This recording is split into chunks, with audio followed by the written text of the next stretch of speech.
Shalom, Shalom Elohim bagi kita semua anak-anak Tuhan dimanapun sekalian berada yang dikasihi oleh Tuhan Yesus Kristus. Ya, pada kali ini saya ingin menyaksikan lewat firman kebenarannya. Namun sebelum saya lebih dalam lagi dalam bersaksi, saya ingin menyapa terlebih dahulu kepada ketiga pribadi ilahi yang esa.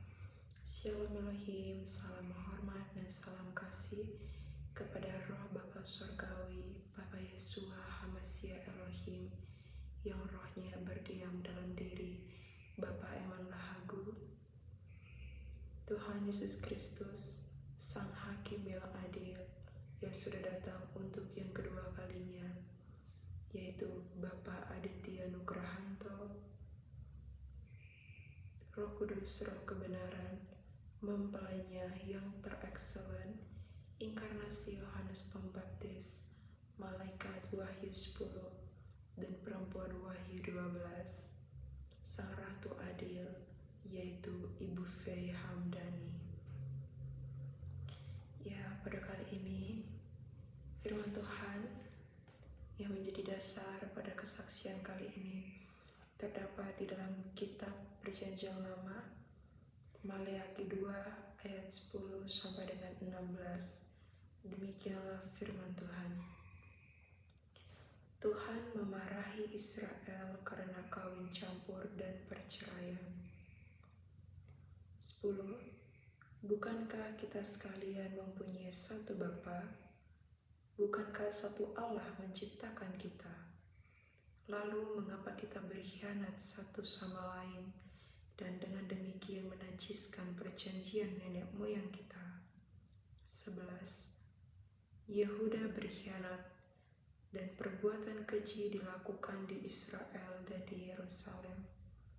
Sebab Yehuda telah menajiskan tempat kudus yang dikasihi Tuhan dan telah menjadi suami anak perempuan Allah asing. 12. Biarlah Tuhan melenyapkan dari kemah-kemah Yakub segenap keturunan orang yang berbuat demikian, sekalipun ia membawa persembahan kepada Tuhan semesta alam. 13. Dan inilah yang kedua yang kamu lakukan. Kamu menutupi mesbah Tuhan dengan air mata, dengan tangisan dan rintihan, oleh karena ia tidak lagi berpaling kepada persembahan dan tidak berkenan menerimanya dari tanganmu. 14. Dan kamu bertanya, oleh karena apa? Oleh sebab Tuhan telah menjadi saksi antara engkau dan istri masa mudamu, yang kepadanya engkau telah tidak setia. Padahal dialah teman sekutumu dan istri seperjanjianmu.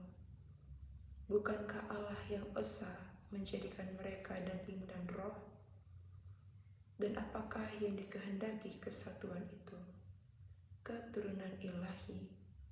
Jadi jagalah dirimu, dan janganlah orang tidak setia terhadap istri dari masa mudanya. 16. Sebab aku membenci perceraian, firman Tuhan Allah Israel, juga orang yang menutupi pakaiannya dengan kekerasan, firman Tuhan semesta alam. Maka jagalah dirimu dan janganlah berkhianat. Amin. Demikianlah firman Tuhan. Ya, Bapak Ibu yang terkasih, pada saat saya membaca firman Tuhan ini, saya diingatkan kembali bagaimana pada beberapa tahun yang silam, di mana hampir seluruh umat manusia telah menggunakan tanda binatang, yaitu lewat cairan suntikan COVID-19, yang adalah tanda binatang itu sendiri, yang tertulis di dalam kitab Wahyu 13. Dan di ayatnya ke-11 tadi dikatakan, sebab Yehuda telah menajiskan tempat kudus yang dikasihi Tuhan dan telah menjadi suami anak perempuan Allah asing. Ya, di Di sini tempat kudus yang dikasih Tuhan itu berbicara mengenai tubuh kita umat manusia yang adalah bait ilahi dan bait kudus Tuhan itu sendiri, di mana tempat rohnya yang kudus berdiam, yaitu di dalam lubuk hati kita yang terdalam. Namun kita telah menajiskan bait kudusnya, oleh karena kita telah menyuntikkan dan memasukkan tanda binatang itu. Maka sejak saat itulah tubuh kita, yaitu bait Allahnya, dinajiskan dan dirusakkan. Sebab yang terkandung di dalam cairan tanda binatang itu adalah penuh dengan darah-darah kenajisan, baik itu lewat aborsi, perzinahan, dan segala macam hal yang sangatlah tidak berkenan di hadapan Tuhan Yesus Kristus. Dan mengapa dikatakan dan telah menjadi suami anak perempuan Allah asing?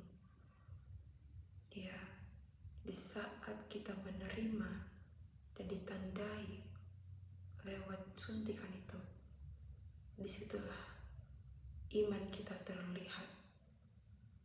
Dan bagi kita yang sudah menerima tanda tersebut, kita dianggap sudah murtad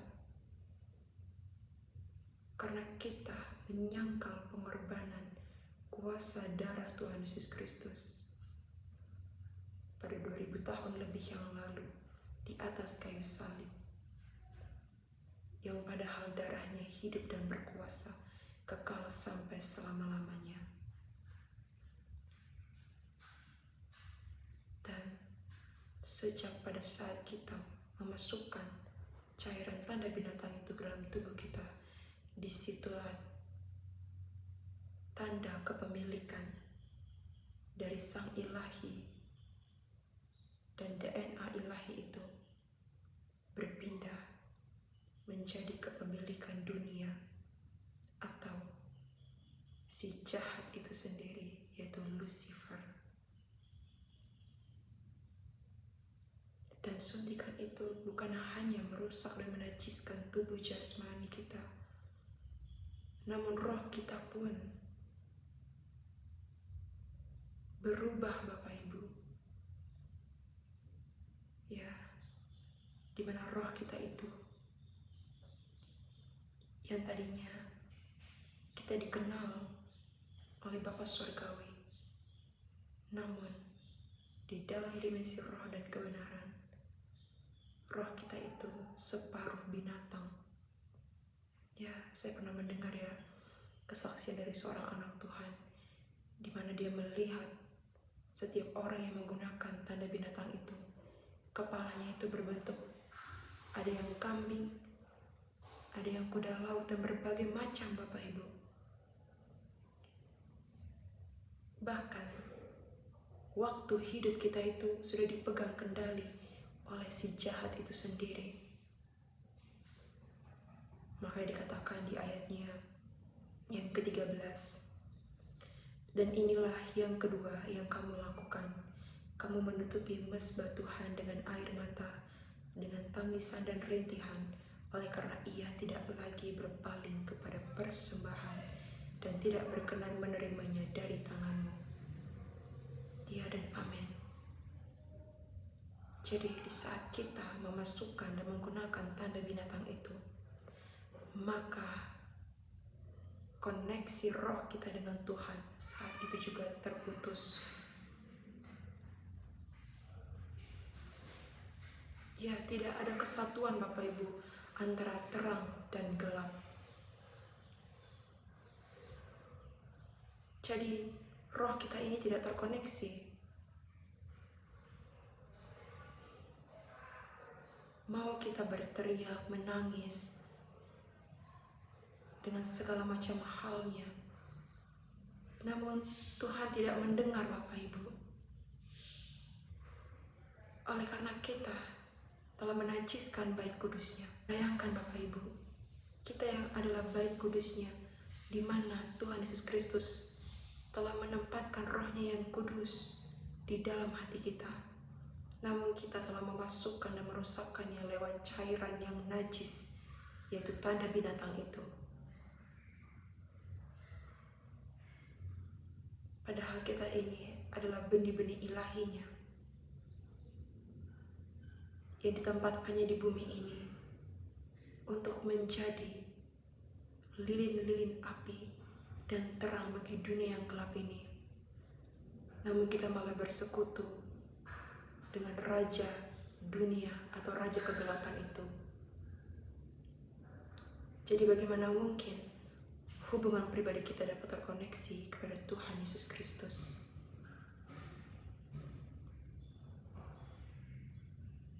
Maka dikatakan, oleh karena ia tidak lagi berpaling kepada persembahan dan tidak berkenan menerimanya dari tanganmu.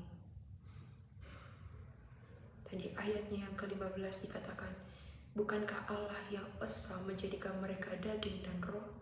Dan apakah yang dikehendaki kesatuan itu? Keturunan ilahi. Ya, kenapa kita disebut keturunan ilahi atau keturunan roh? Oleh karena kita ini berasal dari benih-benih surgawinya.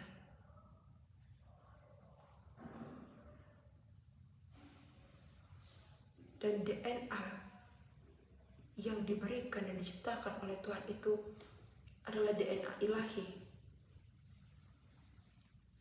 Makanya kan dikatakan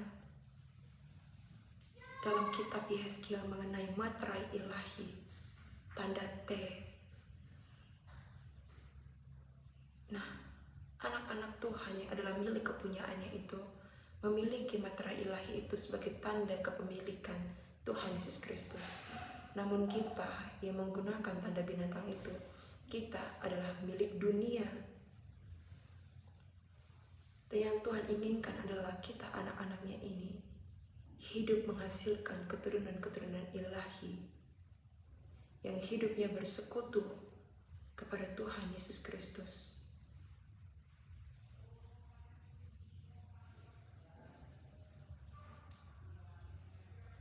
Dan Bapak Ibu, oleh karena penggunaan tanda binatang itulah begitu banyak sebab akibat atau efek negatif daripada penggunaannya. Mungkin secara jasmania, akibat daripada penggunaan itu kita menerima bisul-bisul seperti yang tercatat dalam kitab Wahyu selama 5 bulan lamanya. Dan bisul-bisul itu itu berbeda di setiap orang.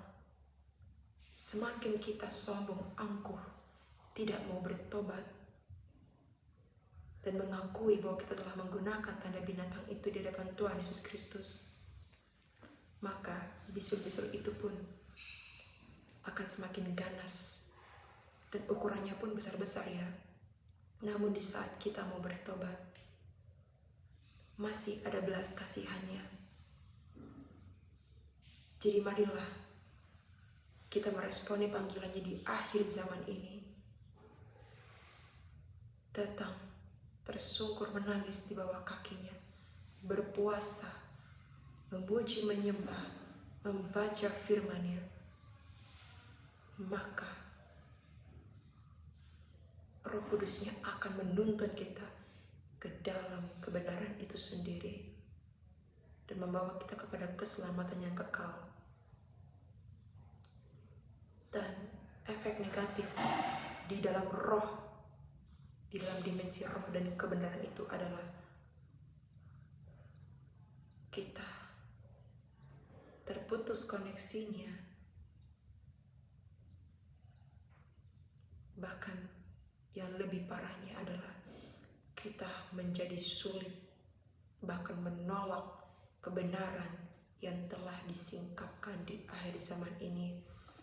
Dan itu pada saat ini sedang terjadi.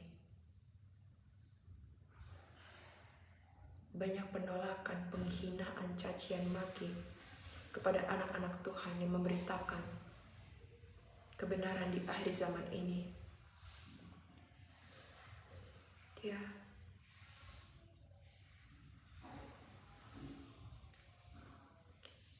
Dan karena ya, menggunakan tanda binatang itu artinya kita telah melakukan suatu perkawinan campur. Kalau Bapak Ibu membaca kitab Henokh, di mana para malaikat jatuh itu mengawini anak-anak perempuan manusia, itulah yang terjadi pada masa yang sangat-sangat lampau, di mana perubahan genetika umat manusia. Dan di saat di akhir zaman ini juga terulang kembali perkawinan campur.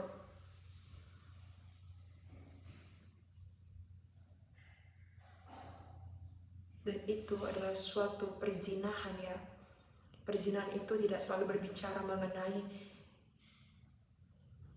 suatu hubungan antara laki-laki dan perempuan. Namun perzinahan roh, di mana kita menyembah Allah atau Allah asing selain Tuhan Yesus Kristus. Atau kita menduakan iman percaya kita kepada Tuhan Yesus Kristus. Ya, jadi inti daripada kesaksian ini adalah suntikan vaksin COVID-19 adalah tanda binatang yang terdapat di dalam kitab Wahyu 13. Namun Bapak Ibu, ada kabar yang menjadi pengharapan iman kita bahwa hingga pada hari ini belas kasihan Tuhan Yesus Kristus masih berlaku. Jadi marilah responi panggilannya selagi Ia mau dan masih mencari kita, para domba-dombanya, mempelai-mempelainya, anak-anaknya. Sebab kalau kita tidak bertobat, angkuh jasmani rohani, maka kita akan binasa. Baik itu lewat bencana alam, sakit, penyakit, peperangan, kelaparan. Ya, di firman Tuhan pun ada ya Bapak Ibu menjelaskan bagaimana Tuhan itu menumpas orang-orang yang tidak mau bersekutu dengannya. Sudah begitu jelas di firman ini. Ada yang lewat peperangan, kelaparan, bencana alam. Ya, kalau mungkin pada hari ini ya, kita terselamatkan dari bencana alam. Belum tentu di hari kedepannya kita akan selamat lewat tulah, baik itu kelaparan, kekeringan, berbagai macam Bapak Ibu. Sebab pada saat inilah hari penghakiman dan penghukuman bagi dunia ini. Dan hanya orang-orang kudusnya saja yang telah dimateraikan oleh materai ilahi yang akan mendapat perlindungan atau tabung perlindungan surgawi itu. Dan di saat kita mau bertobat karena telah menggunakan tanda binatang itu, maka darah kita yang najis, yang kotor, darah binatang itu dapat dinetralkan oleh Tuhan Yesus Kristus. Mengapa tidak? Kalau Tuhan Yesus saja dapat membangkitkan orang yang mati, maka Ia sanggup menetralkan darah kita. Namun dengan satu syarat, kita mau bertobat dan milikilah kerendahan hati. Dan hal ini berlaku bukan hanya kepada yang sudah menggunakan tanda binatang, kepada mereka juga yang masih DNA ilahi atau yang belum atau tidak menggunakan cairan tanda binatang itu, namun angkuh dan sombong, tidak mau menerima kebenaran dan tidak mau bertobat. Kita pun terhitung sebagai milik atau anak-anak dunia. Ya, carilah kebenaran itu dan sang firman yang hidup itu. Sebab akan ada waktunya di mana kita tidak dapat lagi bertemu atau berjumpa. Dan pada saat Roh Kudusnya diangkat dan pintu anugerahnya tertutup, maka kita menangis darah, berteriak sekencang apapun, mendebuk-debukan dada kita.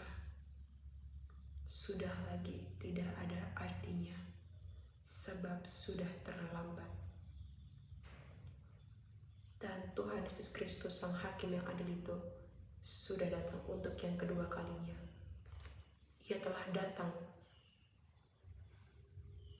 dan kita dapat melihatnya secara mata jasmani, di mana seisi alam semesta ini bergelora menyambutnya, yaitu lewat ketujuh malapetaka dan ketujuh cawan murka Allah. Lewat segala berbagai bencana, perang itulah yang menjadi tanda bahwa kita sedang hidup di penghujung akhir zaman, di mana ia datang berinkarnasi dalam tubuh seorang manusia, membawa nama yang baru, yaitu Bapa Aditya Nugrahanto. Di zaman Alfa kita mengenal sebagai Yesus Kristus, dan di zaman Omega ini kita mengenal sebagai Bapa Aditya Nugrahanto. Aditya A Alfa, Nugrahanto O Omega. Ya, demikian saja kesaksian saya. Tuhan Yesus memberkati. Shalom.